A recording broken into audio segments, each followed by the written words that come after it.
other questions, please feel free to type them in here. I mean, in the meantime, I should probably finish answering the question that I was cut off in the middle of. Sorry, yeah. So this is about So this is about how to apply for a joint degree, right? I was saying that there's sort of two ways, and one is the kind of preferred way, really, which is that you just take the outside courses for the other half of your desired joint degree, and you just take them as normal outside courses. And then once you have them, then you apply for a transfer either at the end of the first year or at the end of the second year. That's sort of dealt with internally by the school that's receiving the application. So obviously this year is going to be a bit weird, so we can't really promise anything, and certainly not promise in advance, and certainly not about the school. So we can't really say what's going to happen next year. But normally that's the system, right? So you just take the courses and you apply, and if you take, and normally if you have the courses, then you can get in. Then there will sometimes be other requirements. So for example, with history, they're quite clear on what their requirements are. So it's not just about taking courses, there's sort of marks and things that you have to achieve. English Lit is another degree that normally doesn't take transfers from outside the school, their school, until the end of second year, and it's quite competitive to get into degrees with English. Well, at least in most English Lit, less so with combined honors. The other option is if you're desperate now, then you can try to see if you can be accepted into the first year of that degree now, but that is something out of hands. It has to go to admissions. So if you're thinking of switching the degree this stage, then you go to admissions in the right college, which probably will be our college, the College of Arts, Humanities and Social Sciences, and they might consider your application. At the moment, they're very up in the air. They're very busy. Obviously, there's lots of people coming in because of everything that's happened with the exams and so on. Yes. So if you want to try to switch to a joint degree now, then you should talk to admissions. But generally, the door is not closed, and you should be able to apply for a transfer if you've taken the right outside courses. Okay, there's a question about online course choices. Yeah, so the form just sends your request to you, so you don't really have to go through your PT to sort your course choices. So the PT is there to advise you on your choices, but it's not there. But the PT doesn't really do the sign up for you. So you can, if you know what you want to do, you can just fill in the form, and that will come in as a request to the teaching office, and they will try to sign you up to those if there's space on them. So the PT is there to advise you, but they're not there to actually do the sign up. So if you're happy and you know what you're doing and you don't need to ask for a PT about this, then just go ahead. And that's what we would actually encourage people to do, because obviously you want to get placed in the courses.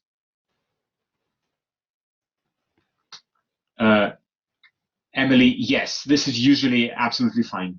Again, if you want to do it now, then you need to go to admissions. But basically, if you're happy taking that like the other half of your combined honors, and then just drop one of the halves after year one, that is absolutely fine.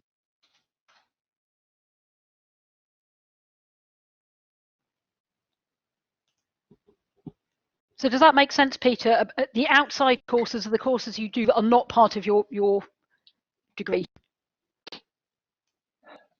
Yeah, so Esperanza, you're asking about personal seizures. So we recommend doing it when you know what you're doing, right? So I think it's not a requirement. I mean, this is something that is, I think, a bit of a myth that just goes around even before you come to Edinburgh, that you must talk to your PT before you've chosen your courses, and we won't let you in the courses until you've talked to the PT. So if you know what you want to do, right, if you don't need advice, then just go and ask, right? Or indeed, as Sheena is saying, you can also ask if you have a general question, but you can't get a hold of your PT immediately, then just go onto the hub and ask a question on the board, and someone will answer, either ourselves or other students. If you genuinely just need an academic to talk in person about your requirements, then try to get your PT. So the course option form is on the UG Hub. If you open the Undergraduate Hub on Learn, and it's down the left-hand side, there's choosing your courses in the menu, and that's where the form is.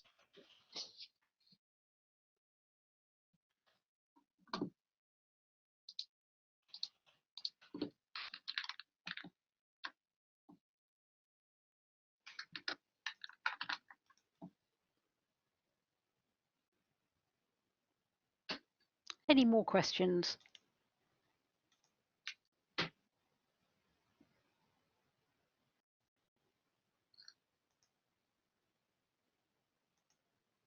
Everybody's very quiet.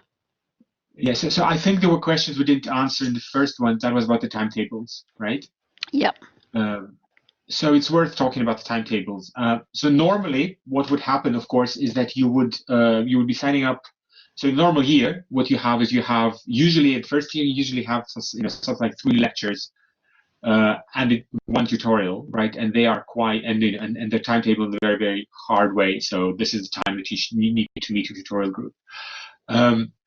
So and then you would just you would get a timetable, and it would normally be in your university Outlook calendar to show you where you need to be.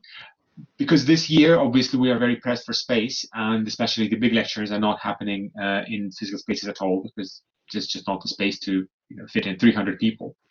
Then what's happening in most courses, and certainly what's happening in PPLS, is that the lectures are not timetabled, because all the materials, the recorded material and the exercises or whatever else you need to be doing alongside this recorded materials, that's all being released just usually in a big chunk in throughout the week. And as for the tutorials, again, there's often less need for a hard timetable.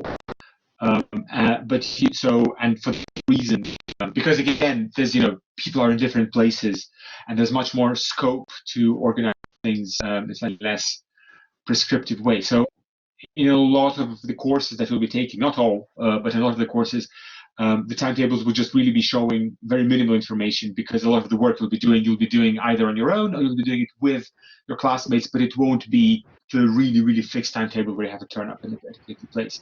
So very often you just won't see a thing in your timetable, because there will be other things that your organizers will ask you to do. So please, if you don't know what you need to do, please look at the Learn site for the course that you're on. And if you're unsure, then please get in touch with the course organizer for that course. But this year, probably there would just not be all that much activity in your timetable as normally would be, because there's less activity that requires you to be somewhere week in, week out. If you have a question about fees, then you should email the address about to type into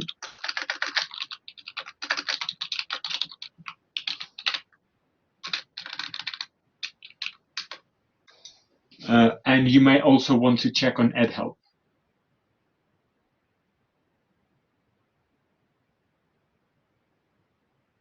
So Max, is it possible for the timetable of an elective course to clash with our core courses? The honest answer is probably not this year, right? Because certainly in PPLS, for the core courses, because normally there's lectures, there's no lectures, because lectures are online because of space requirements. Anything that's not a lecture, you can, there's usually more than one option. So if you do have a clash, then by all means raise it with your PT, but I would say it's just going to be extremely unlikely.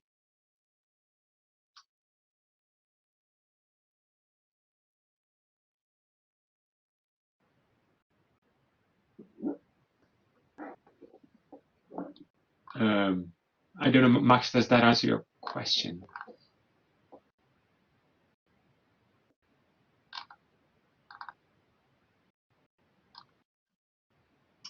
So Tiffany, the answer to your question is that it is possible, but normally you would need to take the correct courses for that degree. So to do that, you need to go onto this page that I'm about to paste into the chat, and find the degree, the combined honors degree that you're thinking about. And you need to find something called the degree program table for that degree. So for example, if you're currently a philosophy student, right? So here's the page. I'm just about to paste it in.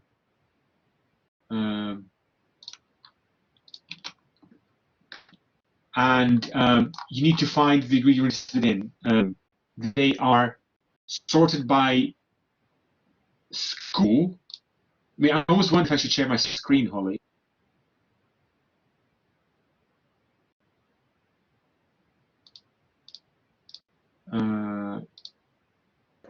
If I can do that. Hi, can you hear me? Pavel, can you hear me? Yes. Hi, it's Brittany. It's Brittany here. If you select the Sorry. third icon at the bottom control panel, you'll see like a square with an arrow pointing right. Yeah. If you click on that, gotcha. you'll see share application / screen. Yeah, hang on.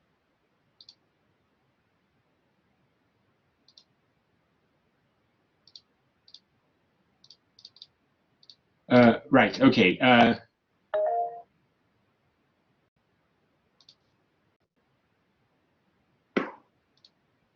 Yes, that's fine. Sorry, I'm slightly, yeah. Did it work? Yes. Yes, excellent. Okay, so on the page that I was just talking about. So Yeah. it's currently. Okay, so this is, yeah, so this is the page, right? And what you need to do is you need to find the school that your degree is in, and normally that would be the first, the school where the subject that's named first belongs in. So for example, we're in PPLS, right? And so you can see that, for example, we have degrees like linguistics and social anthropology, right? And that is a degree that is a combined honors degree with linguistics, and social anthropology is in different school. It's named second, so we own that degree. So say if you're interested in that degree, and you look at the degree program table for that, and it's telling you, right, it's got LEL 1A, LEL 1B, and those are courses you're taking as a student anyway. And then it's got social anthropology 1A, social anthropology 1B. And if you can get onto those courses, then it should be really unproblematic for you to apply to transfer to that degree at the end of, say, year one. So that's by far the easiest way of doing that. And I'm going to stop doing that now.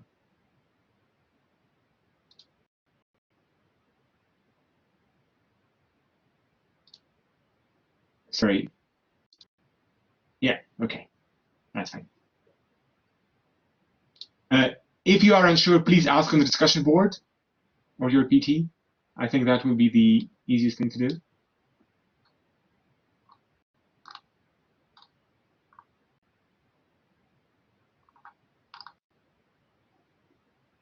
Right, Izzy, you're not sure what you need to do. Izzy, you need to go to you to go on the undergraduate hub, and there is the very first bit just after the welcome video by Holly.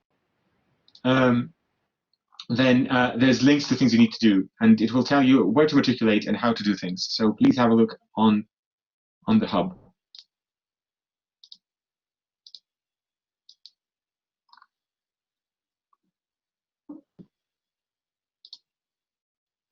Right.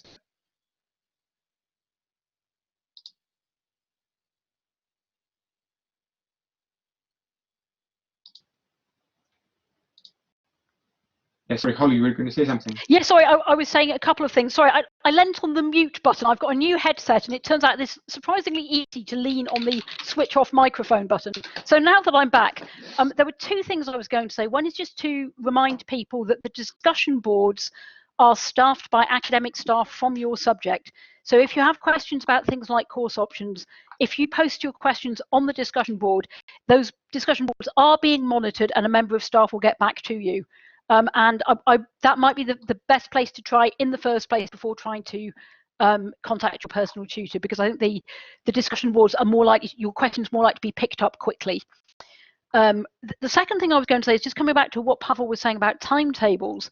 As Pavel said, because of the way that that we are teaching this year, in particular the constraints on being able to teach on campus at the moment, a lot of the classes that you will have will be not timetable for specific slots, and that's one of the reasons why we were saying earlier on that it's so important to get into some kind of routine and some kind of structure, because you won't see those classes in your timetable. You have to create your own personal timetable about when it suits you best. It gives you more flexibility about when do you study best. Are you a morning person or an afternoon person? Would you be better off watching your interacting with your LEL classes, LEL 1A, for example, first thing in the morning or later in the evening. But it does mean that you need to get organized in working out when is the best time for you. So it does have more flexibility, but it requires you to be more on top of things in terms of structure. And it also does have the advantage, Pavel pointed out, that you won't get so many timetable clashes, if any.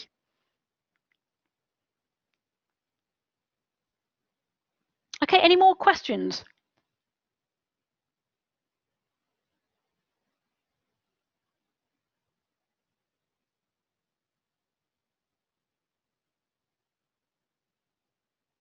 So still time. We're happy to wait if you can think of anything that you suddenly realise you don't know or would like to know.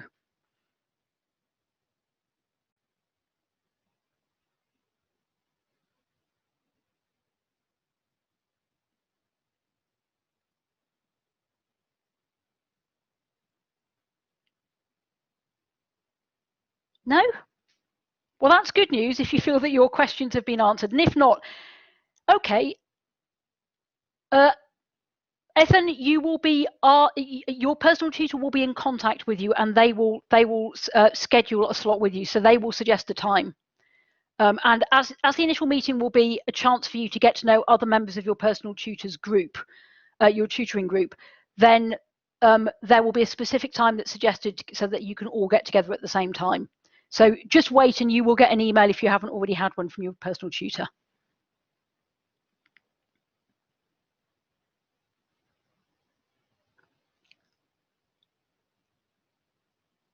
Yes, Radha, if you know what you would like to do, please do go ahead and fill in your form for optional courses.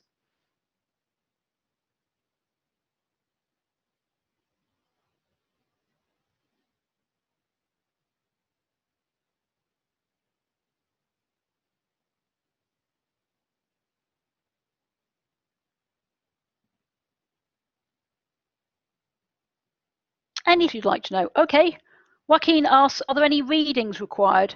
No, not before the courses start. We're not expecting you to have read anything beforehand. The deadline to submit course choices. Pavel, I'll come back to you on that. Yes. So the deadline to submit the form that the PPLS. So the initial form, the one I just linked to, the deadline to submit that is noon this Friday. That is for your initial choices. If you need to make changes later, then you will have up to the end of Friday of week 2. That is something like the 3rd of October this year. But for your initial choices, please make sure you submitted them at latest by noon on Friday this week. Again, the earlier the better, because obviously, the more chances are you'll get onto courses that might be popular. And this also just give the teaching office enough time for you to be on, to have access to everything first thing on Monday. But if you do change your mind, if you go, if you look at something and it turns out that this is not what you thought it would be, then you have time to change your mind. Speranza, do you have a semester calendar with your assessments? Probably not. I think it will depend a little bit on what courses you're taking. So normally you get an exam timetable from registry, where again, all the courses you're taking that have exams, a lot of the courses in first year certainly have exams. You would get a timetable with that. This year in PPLS, we're not doing exams at all this semester, just because it's unlikely that we'll be, or at least we can't be sure that we'll be able to run in-person exams in December. So we're just not running them. There will be other forms of assessment. So certainly within PPLS, you should be expecting to get many more smaller assessments during the course rather than one sort of big bang at the end. I can't really tell you what the other schools are doing. Other schools might be running exams, and if there are indeed centrally timetabled exams that are running for courses in other schools, then you will get them. But for PPLS, there won't really be a whole calendar. It will just depend on your course organizer. So it will on your course. So it's important that you actually know what the deadlines are. But again, your CEOs will be reminding you about the deadlines all the time. Ruby, yes, you are going to be awarded credits, right? So I think if I may, I might just get a tiny little rant about sort of exams in general. Just a little rant, Pavel.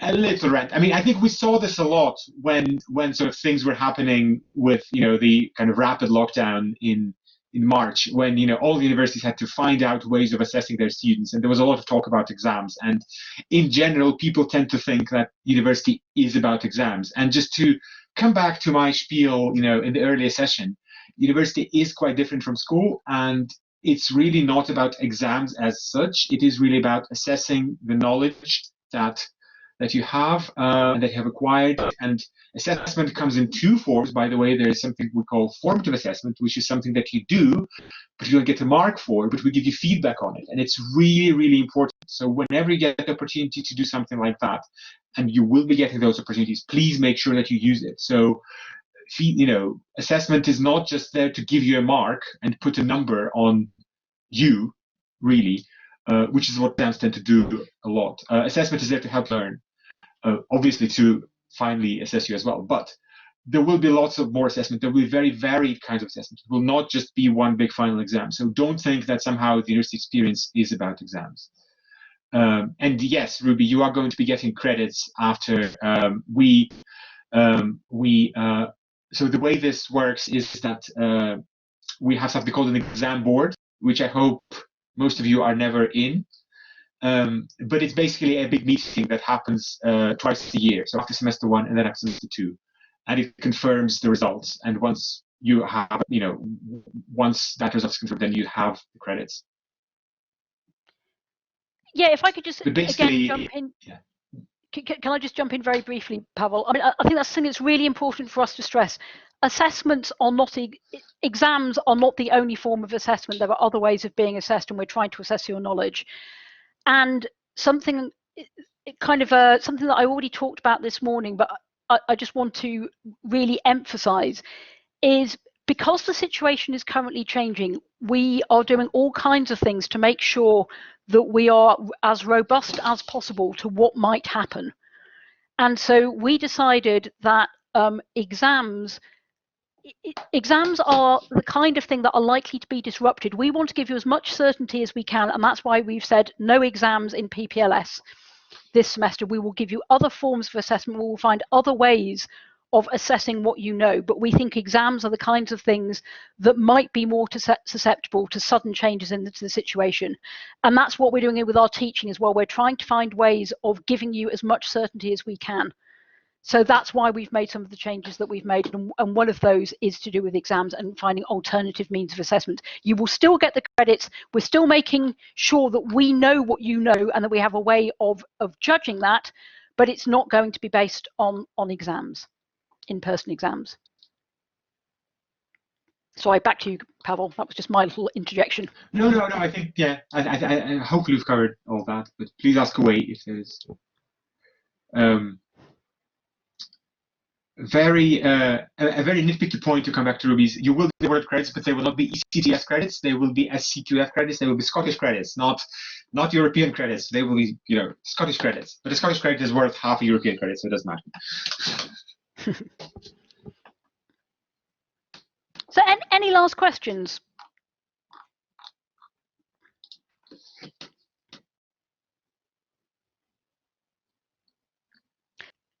Don't worry if you suddenly realise after you come off the call that, by the way, that you had a question that you meant to ask and you forgot, or you didn't realise you needed to ask. There are plenty of opportunities to ask questions. There are the discussion boards, as I said. There will be the subject-specific meetings as well. So don't worry, you can take we'll have lots and lots of opportunities to ask questions for the rest of this week. Jupiter's asking, can I take extra courses, or can I just audit other courses online? Yeah. Yeah, again, I'll hand over to Pavel for that. Yes. So in PPLS, we have decided that we won't let students take courses for credits over 120 credits. This is just based on our experience, because very often students will come in and think, be very excited by everything they see and think that they'll be fine, and then they're not fine. And actually,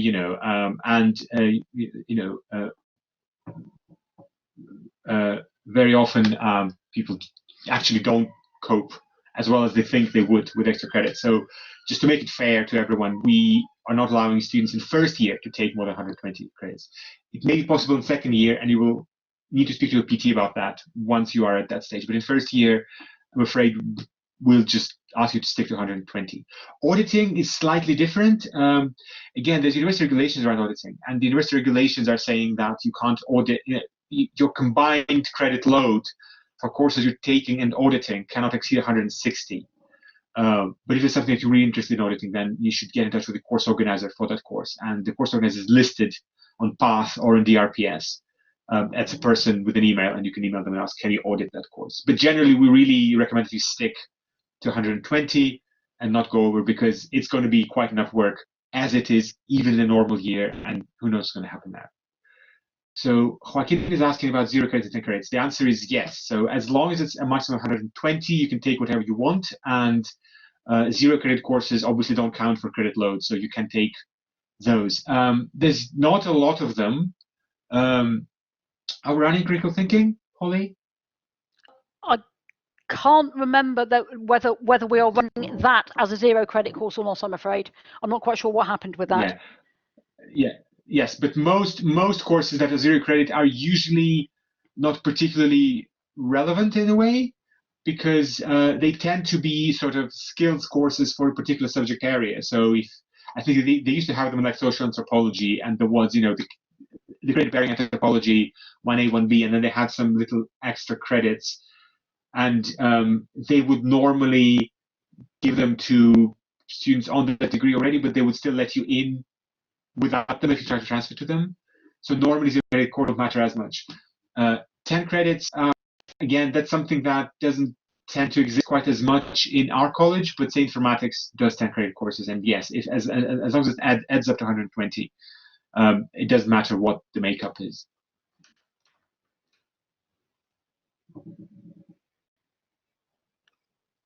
No. No.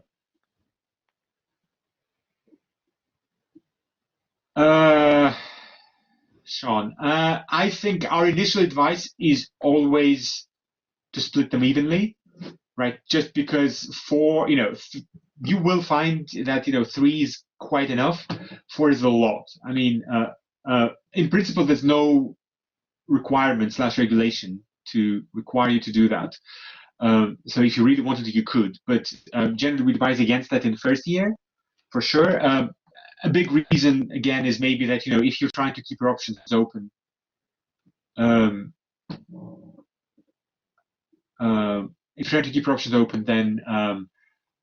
most degrees will have all of them really will have a first semester course and a second semester course. And so if you're trying to keep to stick that outside degree path, then you will have courses in semester 1, semester 2. So in first year, I would say really stick to 3 by 3. In terms of languages, so the language courses that we have, there are several options for languages, right? So option number 1 is just the regular language courses, right? So they are just normal outside courses. They exist in the School of mostly Language, Literatures, and Cultures. Obviously, but there are also the languages courses in history, classical, and archaeology, so classical languages, and also in divinity. They have things like biblical Hebrew, if you're interested.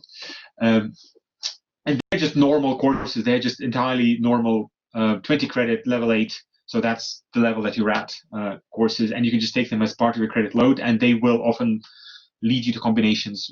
In PPLS, we combine very easily with languages, right? Most languages have a combination with LEL, and there are some also with philosophy. Now, in terms of there are also options that are known as foundation courses, so they're slightly less advanced language courses. They are at level 7 of our system. So they are, as I say, they may be slightly less advanced, and they don't normally lead you to foundation or introduction, and they don't normally lead you to that degree. So say if you're coming in and you want to do something like Arabic, then you can take Arabic 1A and 1B, and those are just normal first-year courses, and they will potentially lead you to a degree in Arabic, for example. But if you don't want to commit to full-on Arabic, then what you can do is you can take introductory Arabic, and that won't let you take Arabic at the second year and continue with that as your degree, but you will have those credits. They will count towards your credit load. Now, the thing to remember, so one thing to remember about those foundation or introductory courses, if it says that it's a level 7 course, then you can't have too many of them. So in order for you to be able to progress into honors, that's progress from second to third year, so next year. But in order to do that, you need to get 200 level 8 courses, so courses that are not those foundation courses. So if you take too many foundation courses, you might have a problem with progression. You need to take level 8 courses only. You don't have to take level 7 courses. So level 7 courses are slightly more introductory, slightly easier, but they don't lead on to a degree in that subject. So level 7 courses are things like foundation languages. There's something called statistical literacy, which is a level 7 course. Not DAPR 1, but might help. But yeah, the degree-bearing courses are all level 8, and you don't have to take other courses if you don't want to. Sorry. Finally, as a third option for languages is that you could just take them at the Center for Open Learning. They just exist as sort of evening classes. They won't be on your transcript as courses, but you can't take them as extra credits. So as we said, you can't go over 120 credits in your first year to even with these language courses. I hope that answers the question, Esperanza. Joaquin is asking about. So it may be that so tutors have been asked to certainly update their hub. So your tutor group on the hub. So if you open the hub and sort of down the left-hand side, you will be in a group that and it will have the name of your tutor on it, of your PT, and then once you click there will be a group page, and all PTs have been asked to update that, and they will tell you what will happen with your meetings. They don't necessarily email you, but everyone has been asked to update their hub page. So please check there if you're unsure.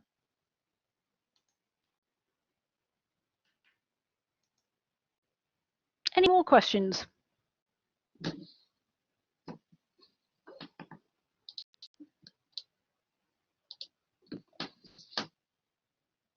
Okay, so it looks as though we've come to the end of the questions, at least for today. But as I said, there's plenty of other opportunities to ask questions.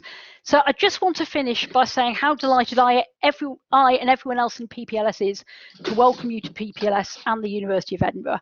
And we are here to help and support you. And we look forward to getting to know you over the next few weeks, months, and years. Welcome to our community. So thank you again. I'm very glad to see you all, and I hope the rest of this week goes well for you. See you soon.